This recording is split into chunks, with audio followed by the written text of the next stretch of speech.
আসসালামু আলাইকুম। চলুন একটা টক শো দেখে আসি।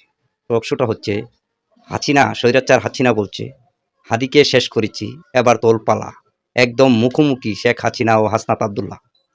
এখন নাকি হাসনাত আব্দুল্লাহর পালা, ওনাকে শেষ করবে। হাদিকে শেষ করেছে, ওনাকেও শেষ করবে। চলুন আমরা তার ভিডিওটা শুনে আসি, তারপর বিশ্লেষণ করি ইনশাল্লাহ।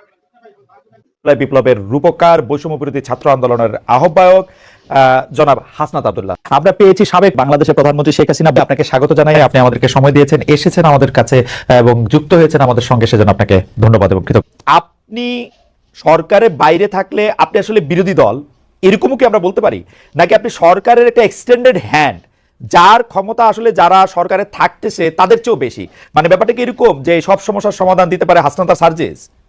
ব্যাপারটা কি এরকম? আমরা একটা ওয়াচডগ হিসেবে কাজ করতেছি। গভর্নমেন্টের এক্সটেন্ডেড কোনো হ্যান্ড হয় না। গভর্নমেন্টের এক্সটেন্ডেড হ্যান্ড আগে ছিল, ছাত্রলীগ ছিল। গভর্নমেন্টের এক্সটেন্ডেড না, আমরা গভর্নমেন্টের এক্সটেন্ডেড হ্যান্ড যদি হইতো, গভর্নমেন্টের এক্সটেন্ডেড যদি হ্যান্ড হইতো, বিভিন্ন জায়গায় মিসঅ্যাপ্রোপ্রিয়েশন হইতো। আমরা তো মিসঅ্যাপ্রোপ্রিয়েশন না, আপনারা কোনো মিসঅ্যাপ্রোপ্রিয়েশন করতেছেন, আমরা যেটা করতে দিতেছেন না। আমরা আমরা চাইতেছি মানুষ যেটা কইতে চাইতেছে, মানুষ যেটা চাইতেছে, মানুষ যেমন বাংলাদেশ চাইতেছে, আমরা আমাদের জায়গা থেকে ওয়াচডগ হিসেবে একটা গভর্নমেন্টকে, গভর্নমেন্ট যেন প্রপার ফাংশন করতে পারে, গভর্নমেন্ট যেন আমাদের ডিরেল না হইতে পারে, গভর্নমেন্ট যেন সংস্কার করে একদম বছরের পর বছর, মানে একটা ওই যে হাসিনা যেটা করছে থাইকা না যেতে পারে। গভর্নমেন্ট যেন আবার, মানে ব্যাপারটা এমন না যে এই যে আওয়ামী ফেসিবাদ, এটা তো এমন না যে এটা চ্যাপ্টার যে কেউ হচ্ছে ফেসিবাদী হইতে পারে, ওকে, এটা যেন আর কেউ না হইতে পারে। মানুষের আশা আকাঙ্ক্ষা। আচ্ছা, আপনি মানে এই কাজটা খুবই আপনি চমৎকার বলছেন জনাব আব্দুল্লাহ। এইটা আপনি বলেন তো, এই যে বৈষম্য বিরোধী ছাত্র আন্দোলন, জাতীয় নাগরিক কমিটির নামে আপনার দুইটা সংগঠনে কিন্তু সক্রিয়, দুইটারই অফিস আছে। এর বাইরে আমরা শুনছি যে আপনারা নতুন রাজনৈতিক দল করতে যাচ্ছেন। আপনি আবার একটু পরে গিয়ে বলবেন যে এজাম্পশন, ফ্যাক্ট এগুলি আমাদের শিখাবেন, আমি শিখবো, এগুলি অসুবিধা নাই। কিন্তু এই যে জেলা বিভাগে মত বিনিময়, আপনার কাছ থেকে আমরা শিখছি। আচ্ছা, জেলা বিভাগে মত বিনিময়, ওকে ফাইন। জেলা বিভাগে মত বিনিময়, মিছিল, সভা, মার্চ, নানা কিছু আয়োজন করতেছেন আপনারা। খুব জনপ্রিয় প্রশ্ন এটা, এগুলির ব্যয় আসলে কিভাবে আপনারা নির্বাহ করতেছেন? আপনাদের আর্থিক যোগান কিভাবে হইতেছে? হ্যাঁ, প্রশ্ন উঠতেছে এরকম যে রাষ্ট্রীয় গোয়েন্দা সংস্থা একটা রাজনৈতিক দল গঠনের প্রবেশ চেষ্টা চালাচ্ছে। ভাই আটকে গেছে, একটু পিছন থেকে বলতে হবে। না, সহজ। আপনাদের দুইটা জিনিস, একটা বৈষম্য বিরোধী ছাত্র আন্দোলন, একটা জাতীয় নাগরিক কমিটি। হ্যাঁ, এই দুইটাই আপনারা সক্রিয়, দুইটারই অফিস আছে, কিন্তু আপনারা জেলা বিভাগে এদিকে যাইতেছেন, বিভিন্ন ধরনের সভা করতেছেন, এগুলির টাকা আসতেছে কোত্থেকে? মানে এই প্রশ্নে কেউ কেউ কইতেছে যে আপনাদেরকে ডিজিএফআই, এনএসআই সরকার এরকম টাকা দিচ্ছে, আপনাদের দিয়ে একটা দর করতেছে। বলেন এবার। আচ্ছা খালেদ ভাই, আমি একটা কথা বলি। যেমন আমি ব্যক্তিগতভাবে লাস্ট 15 দিন ধরে একটা প্রাডু চড়তেছি। প্রাডু গাড়িটার দাম হচ্ছে 1,80,00,000 টাকা। প্রাডু চড়তেছি, হয়তো আগামী সপ্তাহ থেকে ওডি চড়বো। ওডি যেমন আমার অ্যাকোয়েন্টেন্সের মধ্যে প্রাডু আছে, ওডি আছে, তারপর হচ্ছে বিএমডব্লিউ আছে, তারপর হচ্ছে মার্সিডিজ আছে, করোলা এক্স থেকে শুরু করে আলট্রাডো পর্যন্ত আছে, রাইট? এখন আপনার কি মনে হয় না যে হাসনাত আব্দুল্লাহ একটা আন্দোলন করেছে? তখন খালেদ ভাই, আপনার গাড়িটা কি, মানে আপনি কি মডেলের গাড়ি এখন ব্যবহার করেন? এখন নিউইয়র্কে গাড়ি নাই, মানে নিউইয়র্কে গাড়ি নাই, মানে গাড়ি তো ছিল। কি গাড়ি আছে আপনার? আমার জার্মানিতে ভক্সওয়াগন ছিল, ওরা ফক্সওয়াগন। আচ্ছা, ভক্সওয়াগন বা ফক্সওয়াগন হোয়াটএভার। আপনার কি মনে হয় না বাংলাদেশে এরকম হাসনাত আব্দুল্লাহ অন্তত 100টা খালেদ ভাই আছে যে তাকে গাড়ি দিতে পারে? হ্যাঁ, না, এইগুলি নিয়ে কিন্তু আমার কোনো আপত্তি নেই, কিন্তু আসতেছি ভাই। ঠিক একইভাবে এই 100টা খালেদ মহিউদ্দিন ভাই বাংলাদেশে এরকম ফক্সওয়াগনের মালিক যেমন আছে, তারাই চায়, এই শুভাকাঙ্ক্ষীরাই চায় যে তাদের একটা প্রোগ্রাম হবে। ভাই আমরা একটা প্রোগ্রাম আয়োজন করতেছি, আপনারা আসেন, সেখানে মানুষের সাথে আপনারা কথা বলেন। মানুষের আপনাদের প্রতি অনেক ধরনের হচ্ছে নেতিবাচক ধারণা রয়েছে, তাদের অনেক জিজ্ঞাসা রয়েছে, তারা অনেক কিছু জানতে চায়, অনেক কিছু বলতে চায়। আমরা সেই জিনিসটা তাদের আয়োজনে গিয়েছি। 100 খালেদ মহিউদ্দিন সেই কাজগুলো করে। 100 খালেদ মহিউদ্দিন বাংলাদেশে 100-1000 খালেদ মহিউদ্দিন আছে। না, আমার 50 লক্ষ খালেদ মহিউদ্দিন আছে, অসুবিধা নাই। কিন্তু আমার কাছে মনে হয় যে এই যে আপনি প্রাডো চড়তেন, এখন প্রাডো চড়তেছেন, ওডি চড়তেছেন, মার্সিডিজ চড়বেন, বিএমডব্লিউ চড়বেন, সেগুলো ঠিক আছে, কিন্তু আপনার সাথে কি এদেরই বেশি বন্ধুত্ব হইতেছে রিকশাওয়ালা বা টয়োটাওয়ালাদের চেয়ে? আমার রিকশাওয়ালাদের সাথে সম্পর্ক আছে।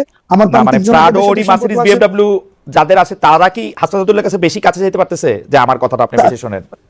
আমি এই যে প্রাডুটা নিয়ে হচ্ছে রিকশাওয়ালাদের কাছে যাচ্ছি, প্রান্তিক জনপদের কাছে যাচ্ছি, মানে প্রাডুটা নিয়ে যাইতেছি।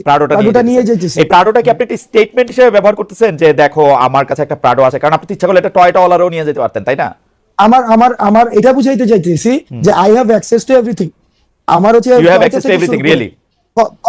করোলা এক্স থেকে শুরু করে যেমন মিডিয়াকে অ্যাসাসিনেশন কি হইতেছে, যেমন আমি গতকাল একটা হচ্ছে আপনাকে অ্যাসাসিনেশন ইজ লাইক না না ক্যারেক্টার অ্যাসাসিনেশন কিভাবে হয় খালেদ ভাই হ্যাঁ, দেখেন বলেন, হ্যাঁ। আপনাকে জাস্ট একটা এক্সাম্পল দিই। বলেন দেন। গত পরশুদিন একটা নিউজ হয়েছে এবং প্রথিতযশা বিভিন্ন মিডিয়া নিউজ করছে, হাসনাত এবং সার্জিসের বাসায় 200 কোটি টাকা এবং 100 কোটি টাকা পাওয়া গিয়েছে। প্রতিদিন মিডিয়া বলতে আমি তো পড়ি নাই, কোনটা এটা মিডিয়া? কালের কণ্ঠের মধ্যে তো আসছে, কালের কণ্ঠ হচ্ছে অনলাইন ইয়াতে, এবং কালের কণ্ঠ নিচে আছে? করে হ্যাঁ কালের কণ্ঠ, এবং নিচে ছোট করে লেখা আছে বিস্তারিত কমেন্টে, এবং বিস্তারিত কমেন্টের লিংক দেওয়া আছে, লিংকের পুরাটা পড়ার পরে যে এটা হচ্ছে একটা মিথ্যা তথ্য।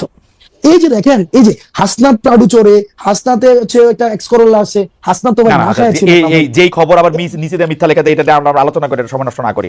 না, কথা হলো যে করা কথা উচিত হলো যে না। কথা হলো যে কারণ আপনারা যে সভা সমিতি করতেছেন, সভা সমিতি জনমত করতেছেন, গড়ে- আমি কোন কারণ জায়গায় প্রশ্নটা আসতে যেতেছি জানেন? আমি কোন জনমতটা জায়গায় প্রশ্নটা গইরা- করতেছি? জনমতটা গইরা উঠে ওইভাবেই যে হাসনাত প্রাডু চড়তেছে, Okay. কিন্তু পরের প্রাডুটা সেটার উৎসটা কি সেটা নিয়ে কিন্তু জনমতটা গইরা উঠে না। Okay. এই ক্লিকবেট আমি জার্নালিজমের প্রবলেমটা হচ্ছে এই এইটাতে জায়গায় ভাই। দেখেন, আমি আপনাকে বলি, আমার দুইটা বন্ধু আছে, এর একটা প্রাডো গাড়ি আছে, এর একটা টয়োটা গাড়ি আছে, আরেকটা খালাতো বন্ধু আছে, ওর ধরেন আরো একটা ছোট গাড়ি আছে। আমি যে এর মধ্যে পিক এন্ড চুজ করে প্রাডোটা নিতেছি, এর মধ্যে আমার কোনো কামনা বাসনা আছে কিনা?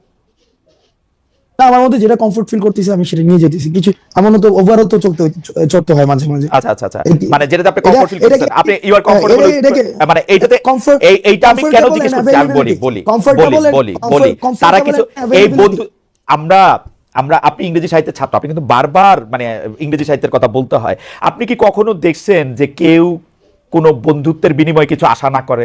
যারা আপনার সাথে এই বন্ধুত্বটা এখন করতেছে তারা আপনাদের কিছু আশা করতেছে না? না ভাই, বন্ধুত্ব না তো। হ্যাঁ, আপনার ওই যে এই যে হাসিনার বিরুদ্ধে যারা আন্দোলনে আসছিল, মানুষের টাকা নিয়ে রাস্তায় আসছিল, এই টাকা কোন দিনের জন্য? এই টাকা হচ্ছে মানুষের জন্য।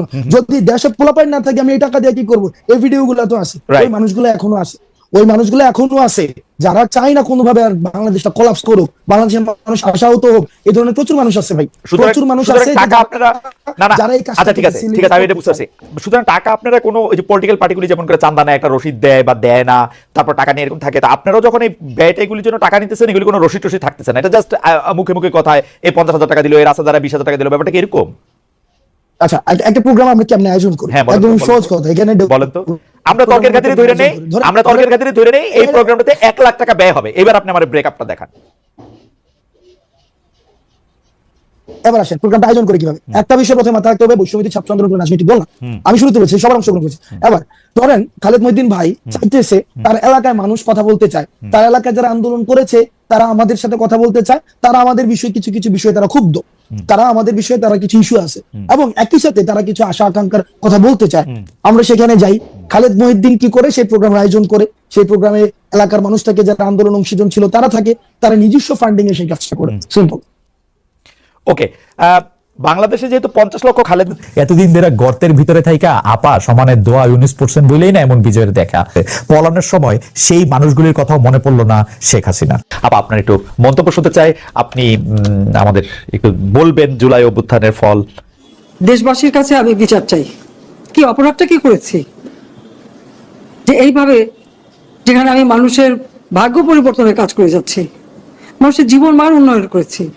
আজকে বাংলাদেশ সেই 2008-এর বাংলাদেশ আর 2024-এর বাংলাদেশ তো এক না।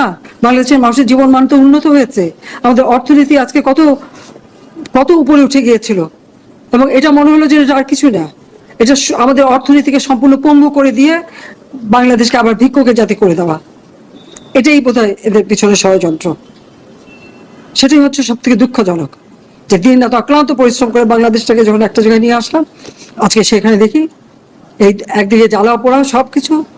ঠিক যে প্রতিষ্ঠানগুলি মানুষের সেবা দেয়, আজকে মেট্রো রেলে চড়ে মানুষ কত অল্প সময়ের মধ্যে সময় বাঁচিয়ে কর্মস্থলে পৌঁছাতে পারতো, আবার ফিরতে পারতো, সেখানে ছাত্ররা, চাকরিজীবী, সাধারণ মানুষ সবাই তো যেতে পারতো। সেই স্টেশনগুলি পুড়িয়ে এখন ট্রাফিক জ্যাম, মানুষের কষ্ট। আমি তো কষ্ট লাঘব করেছি, যে যারা এইভাবে আগুন দিয়ে পুড়িয়ে মানুষের সে কষ্টে আবার ফেলে দিল, তাদের বিচার দেশের মানুষকে করতে হবে। আমি খালি সকলের সহযোগিতা চাই, আর এইভাবে মায়ের কোল খালি হোক এটা আমি চাই না, কারণ আমি তো বাবা মা সব হারিয়েছি, আমি তো জানি হারাবার ব্যথা কত কষ্ট, কিন্তু সেই কষ্ট বুকে নিয়ে তো ফিরে আসতে এদেশের মানুষের জন্য। এখানে আমার তো কোনো চাওয়া পাওয়া নাই, আমি তাদের ছেলে মেয়ের জন্য কিছু করিনি, শুধু তাদের লেখাপড়া, নিজেরাই চাকরি করছে, নিজেরাই পড়েছে, আমি কতটুকু করতে পেরেছি, কিন্তু আমি দেশের মানুষের জন্য করেছি। প্রিয় দর্শক, ভিডিওটা দেখছেন সাবেক প্রধানমন্ত্রী স্বৈরাচার শেখ হাসিনা উনি কি বলছে, আর হাসনাত কি বলছে? হাসনাত বলছে দেশের মানুষ পরিবর্তন চায়, তাই আমি দেশের মানুষকে রিক্সাওয়ালা, ভ্যানওয়ালা, যাদের একদম নিম্নবর্তী মানুষের সাথে মিশতে পারি, তাহলে মানুষ যদি আমাকে চায় তো ইনশাল্লাহ আমি ক্ষমতায় যাব। প্রিয় দর্শক, এই ভিডিওটি যদি ভালো লাগে লাইক, কমেন্ট, শেয়ার, সাবস্ক্রাইব করতে ভুলবেন না। আল্লাহ হাফেজ। ভিডিও পেতে আমাদের ইউটিউব চ্যানেল টিজে টাইম 11 কে সাবস্ক্রাইব করুন।